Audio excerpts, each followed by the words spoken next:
Student, आप सभी का एक बार फिर से केमिस्ट्री पाठशाला में स्वागत है। आज हम लोग 2024 में पूछे गए पेपर 347 जीए के प्रश्नों को सॉल्व करेंगे। इस पेपर के शुरू के 4 प्रश्न आपको पिछले वीडियो में सॉल्व कराए गए हैं। अगर आप वो वीडियो नहीं देख पाए हैं तो इसका लिंक देखिए ऊपर आया हुआ है। आप उस लिंक की सहायता से उस वीडियो पे पहुंच सकते हैं और प्रश्नों को सॉल्व कर सकते हैं। अब हमारा आज का 5वां जो प्रश्न है वो है एमीन किसे कहते हैं, और प्राथमिक द्वितीयक तृतीयक एमीन में विभेद की एक परीक्षण को लिख दीजिए। तो देखिए अमोनिया का व्युत्पन्न ही एमीन कहलाता है। कैसे? आप यहाँ पर मान लेते हैं कि हमने यहाँ लिया था NH3। अब इस NH3 में से अगर मैं यहाँ पर एक हाइड्रोजन को हटाकर, इस हाइड्रोजन को मैंने हटा के यहाँ R लगा दिया, तो देखिए हमारा बन गया प्राथमिक एमीन। फिर हमने क्या किया, एक और हाइड्रोजन को हटा के एक और R लगा दिया, तो देखिए द्वितीयक एमीन बन गया। और इस हाइड्रोजन को भी हटा के अगर मैं यहाँ R लगा दूंगा तो तृतीयक एमीन बन गया। इसका मतलब जब हम बारी बारी से अमोनिया के हाइड्रोजन को हटा करके वहाँ पे एल्किल लगाते हैं तो ये हमारा एमीन बन जाता है। अब यहाँ पर देखिए इसी चीज़ को आपको समझाया भी गया है लिख करके कि जब अमोनिया के एल्किल व्युत्पन्नों को एमीन कहते हैं, क्योंकि अमोनिया में से आपने हाइड्रोजन हटा के एल्किल समूह लगाया तो एल्किल व्युत्पन्न हो गया। जब अमोनिया से 1, 2 या 3 हाइड्रोजन परमाणुओं का प्रतिस्थापन एल्किल समूह द्वारा होता है तो प्राथमिक एमीन बनता है। यहाँ इस चीज़ को समझाया भी गया। देखिए इस अमोनिया में से अगर आप एक हाइड्रोजन हटा के एक R लगाएंगे तो बनेगा RnH2। आपने 2 हाइड्रोजन हटाया और 2 R लगा दिया तो बनेगा R2NH। R2NH का मतलब ये ऐसे RN H और R, ये है, इसी को R2NH कहते हैं। और अगर आप तीनों हाइड्रोजन हटा दीजिए तो तीनों हाइड्रोजन हटा के 3 R लगाएंगे तो R 3 बार हो जाएगा और बनेगा R3N। ये हमारा तृतीयक एमीन है। कह रहा है एमीन में विभेद कैसे करेंगे, तो देखिए आसान तरीका होता है, आप इसको नाइट्रस अम्ल से क्रिया करा दो, तीनों अलग अलग उत्पाद बनाते हैं। कैसे, आइए देखते हैं। जब आप देखिए यहाँ पे प्राथमिक द्वितीयक तृतीयक एमीन में विभेद करेंगे तो यहाँ पे सबसे अच्छा तरीका नाइट्रस अम्ल से क्रिया होता है। नाइट्रस अम्ल का सूत्र क्या होता है? नाइट्रस अम्ल का जो सूत्र होता है वो होता है HNO2। लेकिन अगर आपको समीकरण समझना है तो आप इसके स्ट्रक्चर को देख लें। इसका स्ट्रक्चर हम लोग कुछ ऐसा बनाते हैं। ये है नाइट्रस अम्ल का स्ट्रक्चर, यानी नाइट्रोजन से एक और डबल बॉन्डेड ऑक्सीजन जुड़ा होगा और दूसरी ओर OH जुड़ा होगा। अब आपकी इच्छा करेगी तो नाइट्रोजन से जो ऑक्सीजन दाएं साइड में जुड़ा है वो बाएं साइड में जोड़ दीजिए, और जो बाएं साइड में OH जुड़ा है उसको दाएं साइड में भी जोड़ सकते हैं। तो आप इसको इस प्रकार भी लिख देंगे तो गलत नहीं माना जाएगा। आप इसको ऐसे लिख दीजिए, बात तो वही है, नाइट्रोजन से जुड़ा हुआ है। अब यहाँ पर जब प्राथमिक एमीन क्रिया करता है तो प्राथमिक एमीन जब क्रिया करता है तो इसका जो हाइड्रोजन है वो इस ऑक्सीजन के साथ चला जाता है, क्या बनाने, H2O। तो देखिए मैंने H2O निकाल दिया। साथ ही साथ ये जो नाइट्रोजन है वो इस नाइट्रोजन के साथ N2 गैस बना लेगा। तो देखिए अब बचा क्या, OH, ये जाके इस R से जुड़ जाएगा और बनेगा एल्कोहल। यानी प्राथमिक एमीन को जब नाइट्रस अम्ल से क्रिया कराए तो हमारा मुख्य उत्पाद कौन बन गया, एल्कोहल बन गया। जब द्वितीयक एमीन से क्रिया कराएंगे तो देखिए हमने नाइट्रस अम्ल को लिखने का तरीका बदल दिया। इस बार OH को आगे कर दिया है, इसलिए क्योंकि H उसके सामने है। अब ये H इस OH से क्रिया कर लेगा, बना लेगा OH। ठीक है, ये निकल गया। अब बचा कौन सा समूह है, NO समूह है। NO को नाइट्रोसो समूह कहते हैं। अब ये जा करके यहाँ पे जुड़ जाएगा तो हमारा यहाँ पे एमीन में जुड़ गया तो इसको हम नाइट्रोसामीन कहेंगे। यानी नाइट्रोसो समूह एमीन में जुड़ गया तो नाइट्रोसामीन बन गया। तो यहाँ देखिए दूसरा उत्पाद था, पहले वाले ने एल्कोहल बनाया, दूसरे वाले ने नाइट्रोसामीन बनाया। अब जब हम तीसरे यानी तृतीयक एमीन से यही क्रिया कराएंगे तो तृतीयक एमीन में भी वही कहानी है। आप यहाँ पर नाइट्रस अम्ल की संरचना ऐसे लिखेगा, आप यहाँ लिखेगा NOH करके, ठीक है, और यहाँ लिखेंगे डबल बॉन्ड O करके। अब यहाँ होता ये है कि हमारा ये जो R है ये यही OH लेके चला जाएगा तो बनेगा क्या, देखिए एल्कोहल बन गया। और ये जो नाइट्रोसो समूह है ये आके एमीन में जुड़ जाएगा तो बनेगा नाइट्रोसामीन। तो देखिए यहाँ पे तीनों ही एमीन ने अलग अलग उत्पाद बनाए। पहले वाले ने केवल एल्कोहल बनाया, दूसरे वाले ने केवल नाइट्रोसामीन बनाया, और तृतीयक एमीन ने उसने दोनों बनाया है। तो इस आधार पे हम प्राथमिक द्वितीयक और तृतीयक एमीन में अंतर कर सकते हैं। अगला दिया है कि एथेनेमीन, जिसको एथिलीमीन कहते हैं, इस पर HCl की क्रिया करानी है और साथ ही साथ एनिलीन पर सोडियम नाइट्राइड और HCl की 0 डिग्री सेंटीग्रेड ताप पर अपक्रिया का समीकरण लिखना है। तो देखिए एनिलीन क्या होता है, एनिलीन देखिए यही एथिलीमीन यही है, इसको एथेनेमीन भी कहते हैं या एथिलीमीन भी कहते हैं। इसको जब HCl से क्रिया कराएंगे तो देखिए एथिलीमीन के नाइट्रोजन पे एकाकी इलेक्ट्रॉन युग्म उपलब्ध है। इसका मतलब ये क्षारीय गुण रखेगा और ये अम्ल का H+ खींच लेगा। तो जैसे ये H+ खींचेगा तो देखिए NH2 की जगह क्या हो जाएगा, NH3+ हो जाएगा और Cl- आके जुड़ जाएगा और तब बनेगा एथिल अमोनियम क्लोराइड। इसके साथ ही साथ आपको दिया है कि एनिलीन पर सोडियम नाइट्राइड और HCl की अपक्रिया का समीकरण लिखना। तो देखिए ये समीकरण आप लिख सकते हैं कैसे। सबसे पहले सोडियम नाइट्राइड जो होता है यानी NaNO2 जो होता है वो HCl से क्रिया कर लेता है और HCl से क्रिया करेगा तो देखिए इसका जो Na है वो Cl से क्रिया करके बना लेगा NaCl अब बचा क्या है मेरे पास, अब बचा है मेरे पास HNO2 यानी क्या बन गया, नाइट्रस अम्ल HNO2 बन गया। ठीक है, तो सबसे पहले सोडियम नाइट्राइड HCl से क्रिया करके क्या बना लेता है, नाइट्रस अम्ल बना लिया। और यही नाइट्रस अम्ल जब जुड़ने जाएगा एनिलीन से, तो एनिलीन का सूत्र क्या होता है, या तो आप बेंजीन पे NH2 लिख दीजिए, नहीं तो आप इसको ऐसे लिख सकते हैं C6CH5 क्या NH2 लिखेंगे। ठीक है, अब इससे ये जो बना हुआ नाइट्रस अम्ल है यानी HNO2 है, HNO2 और साथ ही साथ जो HCl है ये क्रिया करेंगे कितने पे, 0 से 5 डिग्री सेंटीग्रेड पर ये क्रिया होती है। अब 0 से 5 डिग्री पर जब ये क्रिया होगी तो क्या निकलेगा यहाँ पे, ये ज़रा इसको समझ लीजिए। यहाँ पर होता ये कि ये जो 2 हाइड्रोजन ये हैं, एक हाइड्रोजन ये है और एक हाइड्रोजन ये है, यानी 4 हाइड्रोजन इस 2 ऑक्सीजन के साथ क्रिया करके जल बना लेते हैं, यानी ये बना लेंगे 2H2O और निकल जाएंगे। अब इनके निकलने के बाद जो बच गया है वही आप जोड़ के लिख दीजिए क्या क्या बच गया है। देखिए यहाँ बच गया C6H5, तो पहले लिखिए C6H5 बच गया है। फिर देखिए एक N यहाँ बचा है, एक N यहाँ बचा है, यानी बच गया है N2 और साथ ही साथ बच गया Cl पे माइनस और N2 पे क्या होता है प्लस, ये हमारा बेंजीन डाइजोनियम क्लोराइड है। अगर आप चाहते हैं तो C6H5 की जगह पे आप बेंजीन रिंग भी बना सकते हैं। तो देखिए यहाँ पर वही चीज़ आपको बताया गया है समझा करके। ये देखिए NaNO2 को जब हमने HCl से क्रिया कराया है तो सबसे पहले देखिए यहाँ पे HNO2 बना, बाद में जब एनिलीन यानी बेंजीन पे NH2 लगा दीजिए या C6H5 NH2 लिख दीजिए, तो ये जो 2 हाइड्रोजन ये हैं, एक हाइड्रोजन ये 3 और एक हाइड्रोजन 4, ये इसी ऑक्सीजन से क्रिया करके देखिए यहाँ 2H2 बना लिए थे। बाकी आपको जोड़ के लिख देना है। देखिए बेंजीन पर एक नाइट्रोजन ऑलरेडी था, यहाँ पर एक नाइट्रोजन और भी पहुँच जाएगा तो नाइट्रोजन हो जाएंगे 2 और एक Cl जो है ये भी है, ये भी जाके जुड़ जाएगा तो बेंजीन डाइजोनियम क्लोराइड बन जाएगा। अब इसके बाद दिया डी और एफ ब्लॉक के तत्व क्या हैं, तो सबको मालूम है डी ब्लॉक के तत्व संक्रमण तत्व कहलाते हैं और इनका जो अंतिम इलेक्ट्रॉन यानी विभेदी इलेक्ट्रॉन होता है वो डी उपकोष में प्रवेश करता है।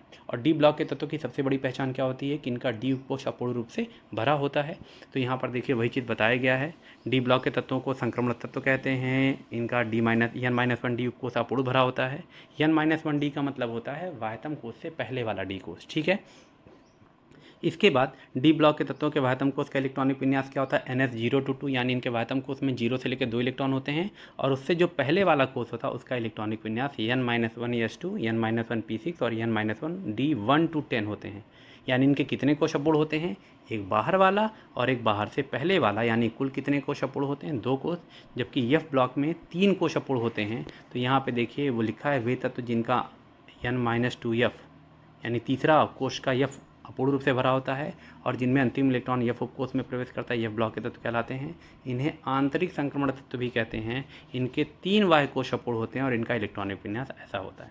फिर हमसे पूछ रहा है कि डी तथा एफ ब्लॉक के तत्वों का सामान्य इलेक्ट्रॉनिक विन्यास लिखे। 2 नंबर में ये भी पूछा हुआ है, तो वही चीज़ जो अभी आपने ऊपर मेंशन किया था वही चीज़ फिर से मेंशन कर देंगे। तो देखिए यहाँ पे दिया हुआ है कि डी ब्लॉक के तत्वों का सामान्य इलेक्ट्रॉनिक विन्यास ये होता है, जबकि एफ ब्लॉक के तत्वों का सामान्य इलेक्ट्रॉनिक विन्यास जो मैंने यहाँ लिखा था वही चीज़ यहाँ पे मेंशन कर देंगे। अब अगला दिया है कि क्या होता है जब केवल रासायनिक समीकरण देना, यानी हिंदी उसकी नहीं लिखनी, व्याख्या नहीं करनी है। दिया एथेनॉल यानी एथिल अल्कोहल को सोडियम ब्रोमाइड और सल्फ्यूरिक अम्ल के साथ क्रिया कराएंगे। अब देखिए इस क्रिया को अगर आपको समझना है तो सबसे आसान तरीका ये होता है कि आप यहाँ पर H2SO4 को ऐसे लिख दीजिए यहाँ पे H करके और यहाँ लिख दीजिए HSO4 माइनस करके। ठीक है, HSO4 माइनस। ठीक है, अब होता ये है कि यहाँ पर क्रियाओं में सबसे पहले जो हमारा H है, ये जो H है वो इस OH से क्रिया कर लेता है। ठीक है, अब H और OH क्रिया करके यहाँ पर H2O बना लेंगे। ठीक है, H2O बनने के बाद यहाँ पर ये जो Na है वो इस HSO4 से क्रिया करके ये बना लेगा NaHSO4। तो ये 2 चीज़ें जा चुकी हैं, Na चला गया, H2SO4 में से H भी जा चुका है HSO4। अब यहाँ बचा क्या है, Br बचा है, ये जा कर के C2H5 से जुड़ जाएगा और बन जाएगा C2H5Br। ठीक है, इसके बाद अगली क्रिया में यहाँ पर देखिए टॉल्वीन की अपक्रिया Fe चूर्ण की उपस्थिति और अंधकार में क्लोरीन से कराते हैं। तो देखिए अगर मैं टॉल्वीन यानी C6H5CH3 या बेंजीन पर CH3 लगा दीजिए, इसकी क्रिया क्लोरीन से कराता हूँ तो यहाँ पर छुपे हुए हाइड्रोजन है, यहाँ पर जहाँ जहाँ मैं डैश लगा दे रहा हूँ यहाँ छुपे हुए हाइड्रोजन है बेंजीन के पास। इस बेंजीन वलय में जितने भी हाइड्रोजन है उसमें से कोई एक हाइड्रोजन क्लोरीन से क्रिया करके HCl बनाएगा, यानी Cl2 में 2 Cl है तो आप ऐसे समझो Cl2 में 2 Cl है, कहीं से भी एक हाइड्रोजन निकलेगा वो Cl से क्रिया करके HCl बनाएगा।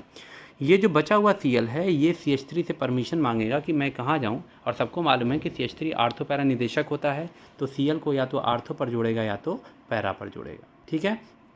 ऐसे ही अगला प्रश्न जो हमारा आता है वो है बेंजीन डाइजीनियम क्लोराइड की जल से अपक्रिया कराते हैं। तो देखिए, अगर आप बेंजीन डाइजीनियम क्लोराइड की जल से अपक्रिया कराते हैं तो यहाँ पर इसका सूत्र लिखेंगे H और क्या करके OH करके लिख दीजिए भाप का सूत्र। अब ये जो H है वो इस Cl से क्रिया करके बना लेगा HCl, N2 गैस जो है वो भी यहाँ से मुक्त हो जाएगी, और जो OH है ये जाके बेंजीन पे जुड़ जाएगा, तो देखिए आपको फिनॉल मिल जाएगा। अगला दिया 2 ब्रोमोपेंटेन को एल्कोहलिक KOH से क्रिया कराते हैं। तो देखिए, जब आप 2 ब्रोमोपेंटेन को एल्कोहलिक KOH से क्रिया कराएंगे तो सबसे पहले ये जो K है वो Br से क्रिया कर लेगा, और KBr तो निकलेगा ही निकलेगा। अब सवाल उठता है कि OH क्या करेगा। OH कहीं ना कहीं से H खींचेगा। कहाँ से H खींचेगा, देखिए Br जिस कार्बन से जुड़ा होता है उस कार्बन को हम अल्फ़ा कहते हैं, और अल्फ़ा के बगल में बीटा कार्बन होता है, तो इसका मतलब यहाँ पर ये भी कार्बन बीटा होगा और इस साइड वाला कार्बन भी बीटा होगा। तो सवाल उठता है कि किस बीटा कार्बन का हाइड्रोजन मैं निकालूंगा। तो इसका एक सिंपल सा सैडजेफ ने रूल बताया था कि अगर आपके सामने कभी भी ऐसी समस्या आ जाए कि आपको ये ना समझ में आ रहा हो कि किस बीटा कार्बन से हाइड्रोजन निकालना है, तो आप ये देख लो किस बीटा कार्बन के पास एल्किल समूह ज़्यादा है। अब अगर आप यहाँ देखिए इस वाले बीटा कार्बन के पास, तो इस वाले बीटा कार्बन के पास कोई एल्किल समूह जुड़ा नहीं है, क्योंकि इसके अगल बगल कोई और एल्किल समूह है ही नहीं। तो इसका मतलब यहाँ से हाइड्रोजन खींचना अच्छा नहीं है। लेकिन अगर आप इस बीटा वाले कार्बन को देखिए तो इसके पीछे ये देखिए एल्किल समूह जुड़ा है, यानी C2H5 लिख सकते हैं। ये देखिए CH3 CH2 को आप जोड़ के C2H5 लिख दीजिए, एल्किल समूह है। तो इसका मतलब यहाँ से ही हाइड्रोजन निकलेगा। तो एक हाइड्रोजन यहाँ से जब निकल जाएगा तो इन दोनों के बीच डबल बॉन्ड आ जाएगा। तो ये देखिए यहाँ पर वही किया है मैंने, यहाँ से आपका Br गया था और यहाँ से H गया था, तो इन दोनों के बीच क्या आ गया है, डबल बॉन्ड आ गया है, यानी पेंटाटोइन बन जाएगा। अगला दिया वाष्पदाब में अवनमन संबंधी राउल्ट के नियम का उल्लेख करना है और साथ ही साथ एक न्यूमेरिकल भी लगाना है। तो सबसे पहले आपको बता दें वाष्पदाब में अवनमन का राउल्ट का नियम क्या है। सबसे पहले उनका याद रखिएगा, जब आप एक शुद्ध विलायक लेते हैं, जैसे मैंने जल लिया है, तो जल का वाष्पदाब हमेशा ज़्यादा होता है। शुद्ध जल के वाष्पदाब को हम लिखते हैं, या शुद्ध विलायक के वाष्पदाब को P0 से। लेकिन अगर आपने इसी विलायक में कोई अवाष्पशील विलेय मिला दिया, मान लीजिए विलायक था, अब आप इसमें कोई अवाष्पशील विलेय मिला दिए, जैसे ये विलेय के अणु हैं, तो वाष्पदाब आपका घट जाएगा। अगर वाष्पदाब घट गया तो जो विलयन बना है, विलयन का वाष्पदाब PS हो जाएगा और वाष्पदाब में कमी आएगी। वाष्पदाब में हुई इसी कमी को हम वाष्पदाब में अवनमन कहते हैं। और वाष्पदाब में आपेक्षिक अवनमन निकालते कैसे हैं, उसका तरीका होता है P0 माइनस PS/P0, यानी शुद्ध विलायक के वाष्पदाब में से विलयन के वाष्पदाब को घटाकर पुनः शुद्ध विलायक के वाष्पदाब से भाग कर दीजिए। ये हमारा वाष्पदाब में आपेक्षिक अवनमन है। और राउल्ट के नियम के अनुसार से वाष्पदाब में जो आपेक्षिक अवनमन होता है वह विलेय के मोल प्रभाज के बराबर होता है। अब विलेय का मोल प्रभाज कैसे निकालेंगे, चलिए मान लेते हैं कि विलेय के मोलों की जो संख्या है वो स्मॉल n है। विलेय छोटा होता है तो उसके मोलों की संख्या स्मॉल n, और विलायक की मात्रा बड़ी होती है तो उसके लिए हम कैपिटल N यूज़ करेंगे। अब बताइए विलेय का मोल प्रभाज कैसे निकालेंगे, विलेय के मोलों की संख्या बटा विलयन में कुल मोलों की संख्या। तो कुल मोलों की संख्या क्या हो जाएगी, small n plus capital N। और यही हमारे राउल्ट का नियम है कि विलायक के वाष्पदाब में जो अपेक्षिक अवनमन हुआ है वो विलेय के मोल प्रभाज के बराबर होता है। तो सबसे पहले इस नियम को देखते हैं, फिर न्यूमेरिकल लगाते हैं। देखिए यहाँ पे दिया है कि स्थिर ताप पर अगर आप किसी भी वाष्पशील विलायक में अवाष्पशील विलेय मिलाएंगे तो विलायक के वाष्पदाब में क्या होता है, अवनमन होता है। राउल्ट के अनुसार स्थिर ताप पर विलायक के वाष्पदाब में जो अपेक्षिक अवनमन है वो विलेय के मोल प्रभाज के बराबर होता है। फिर उसने माना है, देखिए कि शुद्ध वाष्पशील विलायक का वाष्पदाब P0 जैसा मैंने चित्र में बताया था, और इसमें अवाष्पशील विलेय मिलाकर बनाए गए विलयन का वाष्पदाब क्या है, P है। और विलयन में विलेय और विलायक के मोल प्रभाज स्मॉल n कैपिटल N है। तो देखिए यही सूत्र जो मैंने आपको बताया हुआ था। अब इसके बाद इस सूत्र को जब सॉल्व किया जाता है तो ये सूत्र अगर आपने पढ़ा होगा चैप्टर को, तो ये सूत्र धीरे धीरे सॉल्व करके हमने इसका रूप बदल के ये ऐसे भी किया था, P0 minus PS/P0 is equal to small w into capital M, ठीक है, और यहाँ capital W into small m। P0 क्या है, शुद्ध विलायक का वाष्पदाब है। PS क्या है, विलयन का वाष्पदाब है। स्मॉल w यानी स्मॉल लेटर से लिखी गई चीज़ विलेय के लिए, तो ये स्मॉल w यानी विलेय का भार है, कैपिटल W विलायक का भार है, कैपिटल M विलायक का अणुभार है, स्मॉल m विलेय का अणुभार है। अब यहाँ जब हम प्रश्न को सॉल्व करेंगे तो इस प्रश्न में हम यहाँ पर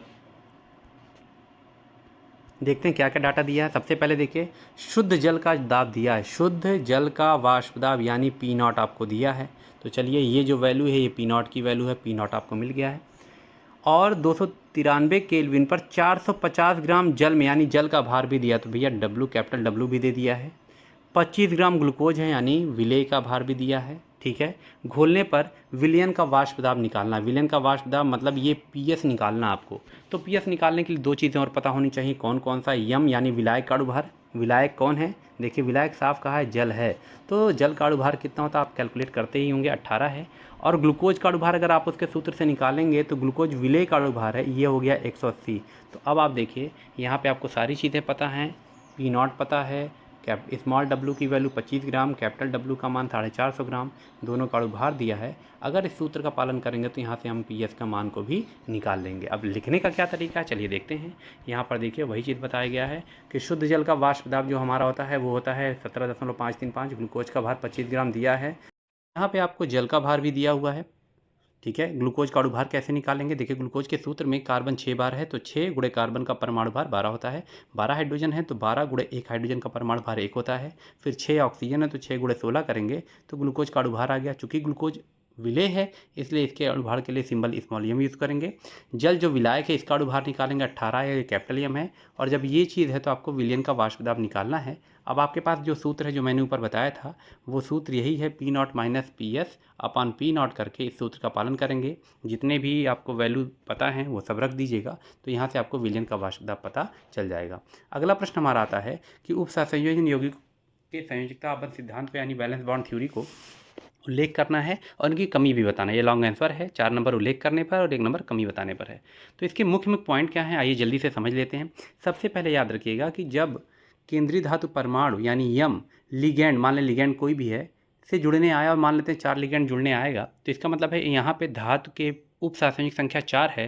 तो याद रखिएगा कोई भी धातु अपनी उप सहसंयोजन संख्या या समन्वय संख्या के बराबर रिक्त कक्षक उपलब्ध कराता है जिसमें लिगैंड द्वारा दिए गए इलेक्ट्रॉन रहेंगे। तो इस सिद्धांत का पहला पॉइंट यही है। इस सिद्धांत में यही कहा गया है कि संकर यौगिकों में जो हमारा केंद्रीय धातु का परमाणु या आयन होता है वो अपनी उप सहसंयोजक संख्या के बराबर रिक्त कक्षक उपलब्ध कराता है जिनमें लिगैंड द्वारा दिए गए इलेक्ट्रॉन समावेशित होते हैं। अच्छा, जब केंद्रीय धातु परमाणु रिक्त कक्षक उपलब्ध कराता है तो उन कक्षकों को पहले संकरण में भाग लेता है। मतलब वो कक्षक संकरण में भाग लेते हैं। क्यों भाग लेते हैं? क्योंकि सारे कक्षकों की ऊर्जा और आकृतियां अलग अलग होती हैं, लेकिन जब वो संकरण में चले जाएंगे तो संकरण के बाद जो कक्षक बनेंगे उन कक्षकों की आकृतियां और ऊर्जा एक समान हो जाता है, जिससे कोई भी लिगैंड अपने इलेक्ट्रॉनों को किसी भी कक्षक में रख सके, किसी प्रकार की कोई दिक्कत ना हो। तो देखिए सेकंड पॉइंट वही कहा है कि केंद्रीय धातु परमाणु या आयन के जो रिक्त कक्षक हैं वो आवश्यकता अनुसार संकरण में भाग लेंगे जिससे समान ऊर्जा वाले संकरित कक्षकों का निर्माण हो पाए। अच्छा चलिए, रिक्त कक्षक आपने उपलब्ध करा दिए, उनकी ऊर्जा भी आपने समान कर दी। अब जब लिगैंड धातु परमाणु के संपर्क में आएगा तो जो केंद्रीय धातु परमाणु के पास रिक्त कक्षक हैं उसी में लिगैंड अपने इलेक्ट्रॉनों को रखेगा और जैसे इलेक्ट्रॉनों को रखेगा वैसे ही केंद्रीय धातु परमाणु और लिगैंड के मध्य उपसहसंयोजक बंध बनेगा, जो कि हमारा तीसरा पॉइंट है। देखिए जब लिगैंड केंद्रीय धातु परमाणु के संपर्क में आता है तो केंद्रीय धातु परमाणु या आयन के जो रिक्त संकरित कक्षक हैं इसमें लिगैंड के इलेक्ट्रॉन व्यवस्थित होते हैं जिससे धातु परमाणु या आयन लिगैंड के मध्य उपसहसंयोजक बंध का निर्माण हो जाता है। अब लास्ट पॉइंट आता है कि आखिर संकरण में कौन कौन से कक्षक भाग ले सकते हैं। तो देखिए धातु परमाणु के पास वायतम कोष का यस कक्षक होता है, वायतम के लिए स्मॉल एन लेटर का यूज़ करते हैं। वायतम कोष का पी कक्षक, वायतम कोष का डी कक्षक और कभी कभी अंदर वाले कोष का भी डी कक्षक उपयोग में लाना पड़ता है। तो आवश्यकता अनुसार ये केंद्रीय धातु परमाणु के ये कक्षक संकरण में भाग ले सकते हैं। और याद रखिएगा हर संकरण में आकृति अलग अलग बनती है, ज्यामिति अलग अलग होती है। जैसे अगर sp3 संकरण है तो उस अणु की आकृति चतुष्फलकी होती है, अगर dsp2 संकरण होता है तो आकृति वर्गाकार आएगी। ठीक है, तो इस तरीके से देखिए लास्ट पॉइंट भी वहाँ दिया है कि केंद्रीय धातु परमाणु के कौन कौन से कक्षक संकरण में भाग लेंगे और संकरण में जब वो भाग लेते तो विभिन्न प्रकार के संकरणों के फलस्वरूप जो ज्यामितियाँ मिलेंगी वो कभी वर्गाकार मिलेगी, कभी चतुष्फलकी मिलेगी, कभी अष्टफलकी मिलेगी, इस प्रकार की होगी। अब इस चीज़ को अगर यहाँ देखिए, मान लेते हैं धातु की समन्वय संख्या 4 है तो समन्वय संख्या 4 होने पे कभी कभी वायतम कोष का यस कक्षक और वायतम कोष के तीनों पी कक्षक संकरण में भाग लेंगे।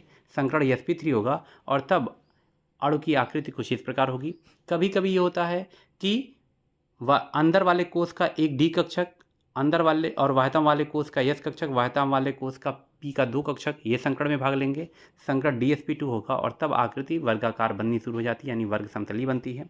अगर समन्वय संख्या 5 है तो संकड़ sp3d होता है, मतलब वायतम कोष का ये एक s कक्षक, वायतम कोष के 3 p कक्षक और वायतम कोष का एक d कक्षक ये संकड़ में भाग लेंगे, तब अणु की आकृति ट्राइगोनल बाइपिरामिडल यानी त्रिकोणीय द्विपिरामिडी होती है। और अगर समन्वय संख्या 6 है तो समन्वय संख्या 6 होने पे हो सकता है अंदर वाले कोष का 2 d कक्षक और वाह्यतम कोष का यस कक्षक और वाह्यतम कोष के 3 p कक्षक संकड़ में भाग लें, या कभी कभी वाह्यतम कोष का यस, वाह्यतम कोष के 3 p कक्षक और वाह्यतम कोष के ही 2 d कक्षक संकड़ में भाग लेते हैं। तो या तो संकड़ D2sp3 होता है समन्वय संख्या 6 के केस में, या तो sp3d2 होता है, जिसको पता करने का तरीका होता है अपना। फिलहाल दोनों ही संकड़ में अणु की आकृति क्या होती है, अष्टफल की होती है। तो ये हमारा संयोजकता बंध सिद्धांत है। इस सिद्धांत की कुछ कमियां क्या हैं? इस सिद्धांत में हमको ये नहीं बताया जाता कि जो संकर यौगिक है उनके रंग की, मतलब रंग कैसा है। आप खाली इतना पता कर सकते हो कि यौगिक में रंग है या वो रंगहीन है, इतना ही पता हो सकता है, लेकिन उसका वास्तविक रंग क्या है उसकी ये व्याख्या नहीं करता है। दूसरा, संकर यौगिकों के जो स्पेक्ट्रम हैं यानी रंगों का जो समूह है उसकी ये व्याख्या नहीं करता है। संकर यौगिक कैसे अस्थायी हो जाते हैं उसकी ये व्याख्या नहीं करता है। और समन्वय संख्या 4 में देखिए 2 प्रकार का संकड़ संभव था। कौन कौन सा? या तो sp3 जब चतुष्फल की आकृति बनी थी, या वर्ग समतली। इन दोनों में कब कौन सी आकृति बनेगी इसकी ये स्पष्ट व्याख्या करने वाला नहीं है। और साथ ही साथ हमारे पास 2 प्रकार के लिगेंड होते हैं, एक दुर्बल एक प्रबल लिगेंड। इस सिद्धांत में कोई पॉइंट ऐसा नहीं बताया गया जिससे हमको ये पता चले कि कौन सा लिगेंड दुर्बल है, कौन सा लिगेंड प्रबल है। अच्छा, मान लेते हैं कोई बच्चा कह रहा है कि नहीं हम VBT सिद्धांत या उसकी कमी नहीं बता पाएंगे, तो उसके सामने एक दूसरा ऑप्शन भी दिया हुआ था क्वेश्चन में अथवा करके कि आप उप सहसंयोजन यौगिकों के महत्व को समझा दीजिए। क्या है उप सहसंयोजन यौगिकों का महत्व? तो देखिए उप सहसंयोजी यौगिकों के महत्व बहुत सारे हैं। जैसे पहला, विश्लेषणात्मक रसायन में, यानी आयनों की पहचान करने में इसका यूज़ कैसे किया जाता है। अब जैसे मान लीजिए आपको एक गुणात्मक विश्लेषण में मैंने प्रथम समूह के 3 आयन दिए, कौन कौन से? Ag आयन, Hg2 आयन दिया और Pb आयन दिया है, और मैंने कहा है कि इसमें से पृथक कर लीजिए आप Ag आयन को। तो कैसे पृथक करेंगे? सबसे पहले आप देखिए Ag प्लस का लवण AgCl लीजिए, Hg2 प्लस का लवण Hg2Cl2 लीजिए, और PbCl2 के लिए, Pb डबल प्लस के लिए हमने PbCl2 लवण लिया है। अब क्या कीजिए, इन तीनों यौगिकों को जलीय अमोनिया से क्रिया करा दिए। जब आप जलीय अमोनिया से क्रिया कराएंगे तो केवल AgCl जो है वही अमोनिया से क्रिया करके संकर यौगिक बनाएगा, बाकी HgCl2 और PbCl2 ये क्रिया ही नहीं करते हैं। तो क्रिया नहीं करेंगे तो ये नीचे बैठ जाएंगे अवक्षेप के रूप में, और जब ये अवक्षेप के रूप में बैठ गए तो इनको छान के निकाल के अलग कर दीजिए, और हमारा Ag इस प्रकार से क्या होता है, अलग हो जाता है। तो देखिए यहाँ AgCl अमोनिया से क्रिया करके संकर लवण बना लिया, बाकी दोनों लवण ये अघुलनशील अवस्था में रहते हैं क्योंकि ये अमोनिया से क्रिया नहीं करते हैं, संकर यौगिक नहीं बना पाते हैं, और इस प्रकार हम Ag आयनों की पहचान सरलता से कर सकते हैं। ऐसे ही अगर आपको द्वितीय समूह में मैं 2 आयन दे दूं, कॉपर आयन और कैडमियम आयन, ठीक है, कॉपर आयन और कैडमियम आयन का परीक्षण करना हो या हम कॉपर कैडमियम को अलग करना चाहें तो उसका आसान तरीका ये होता है कि आप इसकी क्रिया करा दीजिए केसीएन से। उससे क्या होगा, आप सबको मालूम है केसीएन में K पे प्लस होता है, Cn पे क्या होता है, माइनस। तो ये जो दोनों आयन हैं ये Cn से क्रिया करके दोनों ही संकर यौगिक बनाएंगे। देखिए यहाँ पे इन दोनों ने संकर यौगिक बनाया है। अब संकर यौगिक जब बना लिया तो यहाँ पर जो कैडमियम का संकर यौगिक होता है ना, ये कम अस्थायी होता है, ये बहुत अस्थायी नहीं होता है। और जैसे ही आप उस विलयन में H2S गैस प्रवाहित करेंगे तो H2S गैस से क्रिया करने के लिए यहाँ का कैडमियम आयन अपघटित होकर के, यानी संकर यौगिक को अपघटित करके सल्फर से क्रिया करके CDS बना लेता है, और CDS अगर बन गया तो ये अवक्षेप के रूप में नीचे बैठ जाएगा, और जैसे ही कैडमियम बैठ गया तो अब आपके विलयन में केवल कौन सा आयन रह गया, कॉपर रह गया है। इस प्रकार से विलयन में हम कॉपर और कैडमियम आयन की पहचान कर सकते हैं, ठीक है।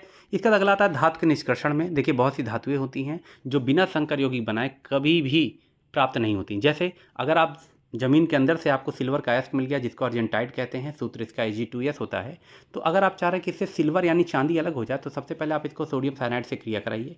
जब आप सोडियम साइनाइड से क्रिया कराएंगे तो ये संकर यौगिक बनाता है सोडियम अर्जेंटो साइनाइड, और सोडियम अर्जेंटो साइनाइड जब बन गया तो उसी सोडियम अर्जेंटो साइनाइड को जिंक से क्रिया करा दीजिए तो यहाँ पर सोडियम टेट्रासाइनोजिंकेट बनता है, और देखिए आपकी चांदी यहाँ पर अलग हो जाती है। तो बिना संकर यौगिक बनाए हम चांदी को पृथक नहीं कर सकते हैं, इसलिए बहुत सारे ऐसे भी धातुएं होती हैं जो बिना संकर यौगिक बनाए अलग नहीं होती हैं। तो ये भी उप सहसंयोजक यौगिकों या संकर यौगिकों का अपना एक महत्व है। इसके सिवा जैविक महत्व ये बहुत इंपॉर्टेंट होता है। बहुत सारे जीवों में, पौधों में बहुत से ऐसे यौगिक होते हैं जो किसी न किसी धातु के संकर यौगिक होते हैं। जैसे एग्जाम्पल के लिए पौधों में उपस्थित जो क्लोरोफिल है, जिसके चलते पत्तियां हरी होती हैं, वो मैग्नीशियम का संकर यौगिक है।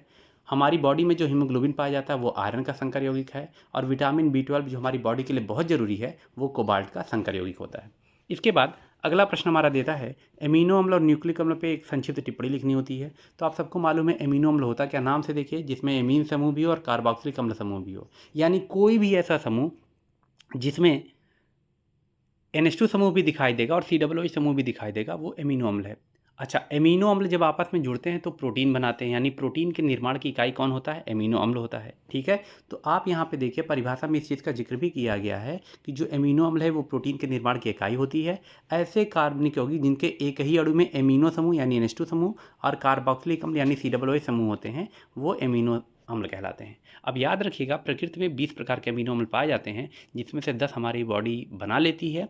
10 अमीनो अम्ल को हमको बाहर से विभिन्न भोज्य पदार्थों के द्वारा ही ग्रहण करना पड़ सकता है।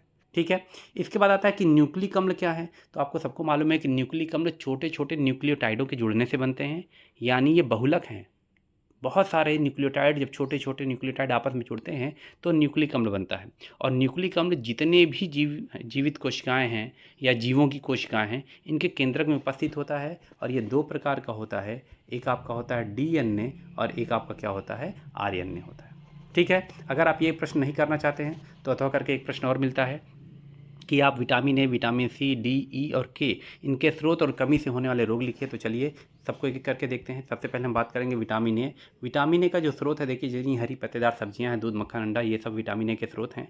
इनकी अभाव की कमी से रतौंधी होता है, जीरोप्थैल्मिया होता है और प्रतिरोधक क्षमता हमारी जो होती है वो वीक होने लगती है। ठीक है, इसके सिवा बात करेंगे विटामिन C की। इसके लिए भी हरी पत्तेदार सब्जियाँ हैं या जितने भी खट्टे फल होते हैं, जैसे संतरा है, आंवला है, टमाटर है, इन सब में विटामिन C होता है। इसकी कमी से स्कर्वी रोग होता है। इस रोग में क्या होता है उसकी भी जानकारी दी गई कि इस रोग में घाव आसानी से भरने वाला नहीं है। विटामिन D जो होता है वो हमको जाहिर सी बात है सूर्य के प्रकाश से तो मिलता ही है, इसके सिवा मक्खन, अंडा, घी से भी मिलेगा। इसकी कमी से कौन सा रोग होता है, रिकेट्स रोग हो जाता है, हड्डियाँ टेढ़ी मेढ़ी हो जाएंगी। तो केवल आपको रोग का नाम लिखना है, वो जो ब्रैकेट में मैंने लिख दिया है वो केवल आपकी जानकारी के लिए है। ऐसे ही विटामिन E की स्रोत क्या क्या है, अंकुरित गेहूँ, ये सब हैं, आप इसको पढ़ेंगे। अभाव की कमी से बंध्यता होता है, यानी इसमें जो रिप्रोडक्शन स्टेमिना होती है वो थोड़ी सी वीक हो जाती है और मांसपेशियों में अकड़ाहट रहती है, दुर्बलता आ जाती है। विटामिन K जो होता है ये बंद गोभी, फूल गोभी, इन सब में पाया जाता है, टमाटर इन सब में है। अगर ये विटामिन K आपकी बॉडी में कम होगा तो चोट लगने पर जो खून निकलता है उसका थक्का देर में जमेगा। ठीक, 7वें क्वेश्चन में आते हैं। यहाँ पे एक रोड मैप क्वेश्चन दिया। रोड मैप क्वेश्चन मतलब ऐसा क्वेश्चन जिसमें आपको यौगिक के बारे में हिंट तो देता है, लेकिन ये नहीं बताता कि यौगिक कौन सा है। जैसे यहाँ बता रहा है कि एक अणुसूत्र वाला यौगिक है, जिसको हमने ऐसे तनु H2SO4 की उपस्थिति में जब जल अपघटन किया है तो एक कार्बोक्सिलिक अम्ल मिला है और एक एल्कोहल मिला है। तो देखिए यहाँ पर अगर आपको ये कह रहा है कि कार्बोक्सिलिक अम्ल और एल्कोहल मिला है तो ये श्योर हो जाइए कि वह यौगिक एस्टर ही है, क्योंकि एस्टर ही एक ऐसा यौगिक होता है जिसका जल अपघटन करने पर आपको अम्ल मिलता है और क्या मिलता है, एल्कोहल मिलता है। तो इसका मतलब जो ये सूत्र C4H8O2 दिया है ना, इसका मतलब ये किसका सूत्र हो गया, वो एस्टर का सूत्र है, ये कन्फर्म है। तो पहला पॉइंट देखिए, पहला हिंट हमको यही दिया है कि C4H8O2 वाले यौगिक को जब तनु H2SO4 से आपने क्रिया कराया है तो आपको अम्ल मिला है और एल्कोहल मिला है, इसका मतलब वह यौगिक क्या है, एस्टर है। चलिए एक हिंट हमारे पास ये हो गया। दूसरा, जब हमने B को क्रोमिक अम्ल यानी H2CrO4 के साथ ऑक्सीकृत किया तो ऑक्सीकृत करने पर कार्बोक्सिलिक अम्ल A प्राप्त हुआ, यानी एल्कोहल को जब मैं ऑक्सीकृत कर रहा हूँ तो अम्ल बन रहा है। इसका साफ मतलब है कि एल्कोहल में और अम्ल में कार्बन की संख्या बराबर है, क्योंकि ऑक्सीकृत करने पर अणु में ऑक्सीजन की संख्या या हाइड्रोजन की संख्या ही परिवर्तित होती है, कार्बन की संख्या परिवर्तित नहीं है। अब चूंकि एल्कोहल B एल्कोहल A में बदल रहा है, इसका मतलब दोनों में कार्बन की संख्या क्या है, समान है। तो देखिए अगला हिंट भी हमको यही दिया हुआ है कि चूंकि एल्कोहल को जब आपने इससे क्रिया कराया है तो कार्बोक्सिलिक अम्ल मिला है, इसका मतलब A और B दोनों में कार्बन परमाणुओं की संख्या समान है। तो यौगिक कौन सा हुआ, यौगिक कैसा हुआ आप खुद देखिए। मैंने पहले बताया था यह सूत्र एस्टर का है, तो सबसे पहले आप एस्टर समूह बना लेंगे यानी COO बना लेंगे। अब 4 कार्बन हैं जिसमें से एक कार्बन COO बनाने में खर्च हुआ, अब 3 कार्बन बचे हैं तो एक और एक कार्बन लगा देंगे और एक और 2 कार्बन लगा देंगे और कार्बन का बंध पूरा कर लेंगे हाइड्रोजन से। तो देखिए एक हाइड्रोजन यहाँ, एक हाइड्रोजन यहाँ, एक हाइड्रोजन यहाँ, इसका बंध पूरा हो गया। इस कार्बन के बंध को पूरा करेंगे तो एक हाइड्रोजन ऊपर, एक हाइड्रोजन नीचे, और इसके भी 3 बंध पूरे करेंगे तो 1, 2 और 3। तो आप देखिए यहाँ पे क्या हो गया, CH3, देखिए यहाँ लिखा है CH3। फिर COO, देखिए ये भी लिखा है। फिर देखिए इसको आप जोड़ के लिखिए तो यहाँ पर देखिए कार्बन कितने हैं, कार्बन हैं 2, 1, 2, तो देखिए C2 हो गया और हाइड्रोजन 3, 2, 5 यानी C2H5 हो गया। इसका मतलब जो एस्टर आपने मुझको दिया था वो क्या था, एथिल एसीटेट था। अब इस एथिल एसीटेट का जल अपघटन करने पर अम्ल एल्कोहल कैसे मिले होंगे, आइए बताते हैं। देखिए यहाँ पर CH3 COO C2H5 जो है, इसको मैं समझाने के लिए ऐसे लिख दे रहा हूँ, CH3 COO C2H5 ये है। इसमें होता क्या है कि ये जो COO होता है वो सब माइनस होता है और C2H5 पे क्या होता है, प्लस होता है। अब मैं जब इसकी क्रिया जल से कराऊंगा तो जल में H भी होता है और क्या होता है, OH भी होता है। तो इसका मतलब साफ है कि यहाँ पर जब क्रिया होगा तो ये माइनस वाला इस प्लस से क्रिया कर लेगा और बना लेगा CH3 COOH, यानी अम्ल बन गया। यही हमारा अम्ल A है, एसिटिक अम्ल।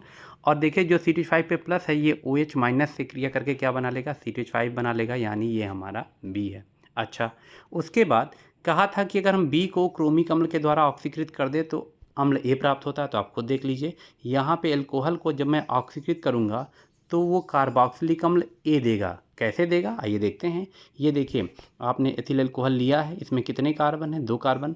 जब आप इसका ऑक्सीकरण करेंगे तो आपको अम्ल भी कितने कार्बन का मिलेगा, 2 कार्बन का। तो देखिए यहाँ पे आपके पास हाइड्रोजन कितने थे, 5 और 1 6 थे, और वहाँ कितने मिल रहे हैं, 3 और 1 4 मिल रहे हैं। इसका मतलब 2 हाइड्रोजन गायब हुए हैं। तो वो 2 हाइड्रोजन एक ऑक्सीजन से क्रिया करके क्या बना लेते हैं, H2O। अब यहाँ ऑक्सीजन गिन लीजिए कितने हो जाएंगे, 1, 2 और 3 हो जाएंगे। तो यहाँ पे एक ही ऑक्सीजन था, इसलिए हमने यहाँ 2 का गुणा कर दिया। अब इस क्वेश्चन में एक हिंट और भी दिया था कि जब आपको अम्ल मिल जाएगा तो साथ ही साथ दिया था कि अगर हम A को P2O5 के साथ गर्म कर दें तो एनहाइड्राइड C मिलता है। तो आपका अम्ल A एसिटिक अम्ल है। अब आप देखिए अगर मैं यहाँ एसिटिक अम्ल की बात करूँ, देखिए ये एसिटिक अम्ल है, इसके मैंने 2 अणु लेकर के P2O5 के साथ जब क्रिया कराया है तो इस क्रिया में यहाँ से आपको H2O निकाल देना है। ये देखिए अगर ये हम H2O निकाल दें तो जो बच जाएगा वो आप इधर लिख दीजिए, यही आपका एनहाइड्राइड है। देखिए ये जो बच गया ये एनहाइड्राइड है, ठीक है। इस तरीके से हम यहाँ भी पता कर सकते हैं, ठीक। अब यहाँ क्या बच गया, CH3CO, देखिए हमने लिखा CH3CO, फिर O बच गया है, देखिए O लिखा है, फिर ये COCH3 बच गया, देखिए OCOCH3 निकाला, यानी ये जो एनहाइड्राइड मिला है वो एसिटिक एनहाइड्राइड है। अब फिर एक हिंट और भी दिया था कि उस एनहाइड्राइड को अगर मैं जल अपघटित कर दूं तो फिर से अम्ल A प्राप्त हो जाता है। तो चलिए भाई, जो एनहाइड्राइड हमको मिला है CH3COOCOCH3, इसको हमने ऐसे लिख दिया। ये देखिए CH3 को हमने CH3 लिखा, फिर CO था उसको हमने CO लिखा, फिर O था O लिखा, फिर CO था तो देखिए CO लिखा, और फिर CH3 था CH3 लिखा। अब मैं जब इसका जल अपघटन करूँगा तो इसके जल अपघटन में क्या चीज़ें निकलेंगी, देख लीजिए। यहाँ से इतनी चीज़ें आपको निकाल देनी रहेंगी, ठीक। अब ये निकल गया तो देखिए क्या निकल गया, यहाँ पे ये बन गया CH3COOH। ये हिस्सा जो बना है आपका ये हो गया CH3COOH, और बचा क्या, CH3COOH, यानी एसिटिक अम्ल के कितने अणु मिल गए, 2 अणु। तो देखिए उस एनहाइड्राइड का जल अपघटन करने पे पुनः अम्ल A मिल गया। इससे क्लियर हो गया कि हमारे पास जो 3 A, B और C थे वो कौन कौन है। A हमारा एसिटिक अम्ल है, B हमारा एथिल एल्कोहल है, और C हमारा एसिटिक अम्ल है। अगर आप ये रोड मैप क्वेश्चन नहीं करना चाहते हैं तो कई और भी देता है, अथवा करके आप जैसे बेंजोइक अम्ल से बेंजीन बनाना है। अगर आपसे कह दे बेंजोइक अम्ल से बेंजीन बनाना है, यानी ये कन्वर्जन करना है, तो सबसे पहले आप बेंजोइक अम्ल को NaOH से क्रिया कराएंगे। तो इसका जो H है वो इसके OH के साथ चला जाएगा H2O बनाने, और ये Na जा करके यहाँ जुड़ जाएगा। तो देखिए यहाँ आ जाएगा सोडियम बेंजोएट, और एक बार जब सोडियम बेंजोएट बन गया तो इसको सोडा लाइम जो कि NaOH और CO का मिश्रण होता है इससे क्रिया कराएंगे। इस क्रिया में क्या होता है कि ये जो यहाँ पर है ये इतना हिस्सा निकल जाता है, यानी क्या निकल गया देख लीजिए, Na2CO3 निकल जाएगा, और ये जो हाइड्रोजन है ये जाके बेंजीन में जुड़ जाएगा। तो इस प्रकार से आपको बेंजीन मिल जाएगा। अगला दिया थैलिक अम्ल से थैलीमाइड कैसे बनेगा। तो देखिए यहाँ थैलिक अम्ल से जब थैलीमाइड बनाएंगे तो यहाँ पे थैलिक अम्ल का सूत्र ये दिया है। 2 NH3 मैंने क्यों लिया, क्योंकि एक NH3 ऊपर वाले COOH से क्रिया करेगा और दूसरा NH3 नीचे वाले। अब आप इनको जोड़ के लिख दीजिए दोनों को, तो दोनों को जब जोड़ के लिखेंगे तो देखिए आ जाएगा COONH4, आ गया COONH4। अब COONH4 को जब गर्म करेंगे तो आपको यहाँ से जल का एक अणु निकाल देना है, और यहाँ से भी जल का एक अणु निकाल देना है। तो आप बताइए यहाँ पे 4 हाइड्रोजन में से अगर 2 निकल गए तो 2 हाइड्रोजन बचेगा और एक ऑक्सीजन चला जाएगा, तो ऊपर क्या बचेगा, CONH2। इसी तरीके से नीचे भी एक ऑक्सीजन कट करेंगे जो चला गया, और 4 हाइड्रोजन में से 2 हाइड्रोजन निकाल देंगे तो यहाँ पे अब 2 हाइड्रोजन बच जाएगा, तो यानी ये CONH2 हो जाएगा। तो देखिए यहाँ पर ये बन गया, ये थैलेमाइड है। ये यौगिक याद रखिएगा, थैलेमाइड है, थैलीमाइड नहीं, थैलेमाइड अभी बना है। अब आप इसको अगर और गर्म करते हैं तो ये थैलीमाइड में बदल जाता है। कैसे बदलता है आप उसको भी समझ लीजिए। ये देखिए, मान लीजिए कि यहाँ पर हमने ऐसे बनाया हुआ था, ये COO और यहाँ NH2 लिखा था, ये है क्या, NH2। यहाँ भी देखिए वही चीज़ था, यहाँ था COO और यहाँ क्या था, NH2, ठीक, NH2। अब जब आप गर्म करते हैं, यानी इस यौगिक को देखो मैंने ऐसे लिख दिया है, ये बन गया। जब आप इसको स्ट्रॉन्ग हीट करेंगे तो स्ट्रॉन्ग हीट करने पर यहाँ से यही NH3 निकल जाएगा, NH3 निकल गया। और जब NH3 निकल गया तो इस NH3 के निकलने के बाद ये कार्बन जो है इसका बंध खाली हो गया, तो ये कार्बन क्या करता है, अपना बंध बना लेता है नाइट्रोजन से, इस नाइट्रोजन से बंध बना लेगा। तो आप देखिए बेंजीन आएगा, देखिए आया है, ऊपर कौन आया, CO आया। वो CO जुड़ा किससे, इस NH से, और उसी NH से दूसरा CO भी जुड़ा रहेगा, CO जुड़ा है, ये आपका थैलीमाइड कहलाता है। ठीक, इसके बाद आता है बेंजल्डिहाइड से मेटा नाइट्रोबेंजल्डिहाइड कैसे बनेगा, तो आप इसका नाइट्रीकरण कर दीजिए। सबको मालूम है नाइट्रीकरण करेंगे तो नाइट्रिक अम्ल OHNO2 में ऐसे तोड़ देते हैं। अब जहाँ बेंजीन का H छुपा होगा, जब वो H निकलेगा, जहाँ से भी आप निकालेंगे, वो OH से क्रिया करके जल बनाएगा, अंदर जुड़ने NO2 जाएगा। ये NO2 CHO से परमिशन लेगा कि हम कहाँ जाएँ, और CHO मेटा निदेशक होता है, तो NO2 को कहाँ भेज देगा, मेटा पर जुड़ने के लिए। अगला आपको दिया है बेंजीन से बेंजल्डिहाइड कैसे बनाएंगे, तो देखिए बेंजीन से बेंजल्डिहाइड बनाने का 2 तरीका होता है। पहला तरीका, आप यहाँ पर बेंजीन को CO + HCl की उपस्थिति में निर्जल AlCl3 के साथ CO और HCl को मिला करके AlCl3 में ले जाएंगे। यहाँ CO केवल इसलिए आता है कि वो CO निष्क्रिय होता है, इसीलिए इसको सक्रिय करने के लिए इसमें HCl गैस मिला देते हैं। और जब यहाँ मिलाते हैं तो यहाँ पर जो CO है ये जा कर के इस बेंजीन जहाँ पर H है, ये CO जाके वहाँ जुड़ जाएगा और बना लेगा क्या, CHO। और जैसे ही CHO जुड़ जाता है वहाँ से HCl को हम वापस निकाल लेते हैं। ठीक है, एक तरीका तो ये होता है बनाने का, इस तरीके से भी हम बना सकते हैं। ठीक है, इसको हम बोलते हैं सब क्रिया को गाटरमान को एल्डिहाइड संश्लेषण। अगर आप उससे नहीं बनाना चाहते हैं तो आप पहले बेंजीन को एक काम करो, CH3Cl से क्रिया करा दो, यानी फ्रीडल क्राफ्ट क्रिया करा दो। उससे क्या होगा, इसका जो H है इसके Cl के साथ चला जाएगा HCl बनाने, और बेंजीन पे जुड़ने चलाएगा CH3 यानी टॉल्यूइन बनेगा, और फिर टॉल्यूइन को क्रोमिल क्लोराइड के द्वारा ऑक्सीकृत कर दो। उससे क्या फ़ायदा होगा, उससे फ़ायदा ये होता है कि आपके ये जो 2 ऑक्सीजन हैं उसमें से एक ऑक्सीजन ये वाला यहाँ से 2 हाइड्रोजन को लेकर के चला जाएगा। अब 2 हाइड्रोजन एक ऑक्सीजन मिलकर क्या बना लिए, H2O। चलो भाई ऑक्सीजन खत्म हो गया 2 हाइड्रोजन के साथ। अब यहाँ बचा क्या है, CH बचा है और ये O बचा है, ये तीनों मिलकर बना लेंगे क्या, CHO। इस तरीके से भी बेंजल्डिहाइड प्राप्त हो जाएगा। फिर दिया बेंजल्डिहाइड से रजत दर्पण। अगर आपको ये हिंट दिया है रजत दर्पण, तो आपको मालूम है केवल एक अभिकर्मक होता है, टॉलिन अभिकर्मक, जिससे रजत दर्पण बनेगा। आप उससे क्रिया कराएंगे तो आपका ये ऑक्सीजन चला जाएगा CHO को बदलने COOH में, और ये आपका सिल्वर यानी रजत दर्पण यहाँ से क्या हो जाएगा, अलग हो जाएगा। अगला प्रश्न दिया कि क्यूमीन से फिनॉल कैसे बनाएंगे, वो बताइए। और फिनॉल की 3 चीज़ों से क्रिया कराए, जिंक चूड़ से, सांद्र नाइट्रिक अम्ल से और ब्रोमीन जल से। तो देखिए क्यूमीन क्या होता है, जिसको हम आइसोप्रोपिल बेंजीन कहते हैं। इससे कैसे बनेगा, तो देखिए यहाँ पे सबसे पहले आप यहाँ पे देखिए ये क्यूमीन है, आइसोप्रोपिल बेंजीन भी इसको बोलते हैं। इसको वायु में खुला छोड़ दीजिए। अब जब वायु में खुला छोड़ेंगे तो ये ऑक्सीजन इसी कार्बन हाइड्रोजन के बीच में आके जुड़ जाता है। देखिए ये जो O2 था वो आ करके कार्बन और हाइड्रोजन के, इस कार्बन और इस हाइड्रोजन के बीच में आकर के जुड़ गया है। अब यहाँ पर चूंकि ऑक्सीजन सिंगल बॉन्ड के जरिए जुड़े हैं, ऑक्सीजन के बीच बनने वाले सिंगल बॉन्ड को परऑक्साइड कहते हैं, इसीलिए इसका नाम देखिए क्यूमीन परऑक्साइड हो गया। और जब आपको क्यूमीन परऑक्साइड मिल जाए तो इसका जल अपघटन कर दीजिए। जल अपघटन कैसे करेंगे, देखिए जब आप इसका जल अपघटन करते हैं यानी इसको जल की उपस्थिति में रखते हैं तो यहाँ से ये एसीटोन यानी CH3 ये निकल जाएगा, और जो हमारा OH बचा है ये जाके बेंजीन पर जुड़ जाएगा, और इस तरीके से फिनॉल प्राप्त हो जाएगा। अब फिनॉल की 3 चीज़ों से क्रिया भी करानी है, जिंक चूड़, नाइट्रिक अम्ल और ब्रोमीन जल से। चलिए क्रिया कराते हैं इसको। तो यहाँ पे देखिए पहली क्रिया फिनॉल की जिंक चूड़ से जब कराते हैं तो ये जो जिंक है वो इस ऑक्सीजन से क्रिया करके जिंक ऑक्साइड बना लेगा, और हाइड्रोजन बेंजीन वाले में छुप जाएगा और आपको बेंजीन मिल जाएगा। दूसरा, फिनॉल को अगर सांद्र नाइट्रिक अम्ल से क्रिया कराएंगे, बहुत इंपॉर्टेंट है। तो फिनॉल को नाइट्रिक अम्ल से क्रिया कराने पर पिक्रिक अम्ल बनता है। ये बहुत ही इंपॉर्टेंट गुण होता है फिनॉल का। इसके सिवा अगर हम फिनॉल को ब्रोमीन जल से क्रिया कराते हैं तो ठीक जैसे पिक्रिक अम्ल बना था वैसे ब्रोमीन जल। यहाँ ध्यान ये दीजिएगा कि या तो आप हिंदी में ब्रोमीन जल लिखेंगे, और अगर आप जल लिखना नहीं चाह रहे हैं तो एरो के ऊपर आपको यहाँ H2O दर्शाना पड़ेगा। ठीक है, दो में से एक काम करना, या तो नाम में ब्रोमीन जल लिख दीजिए, नहीं तो केवल ब्रोमीन लिखे ऊपर जल दर्शा दीजिए, तो आपको 2,4,6 ट्राइब्रोमोफिनॉल मिलेगा। अब दिया है जल गैस से मेथेनॉल कैसे बनाया जाता है, चित्र की आवश्यकता नहीं है। तो सबसे पहले आप जान जाइए जल गैस होता क्या है। जल गैस होता है CO प्लस H2 का मिश्रण, यानी कार्बन मोनोऑक्साइड और हाइड्रोजन का मिश्रण, यही जल गैस है।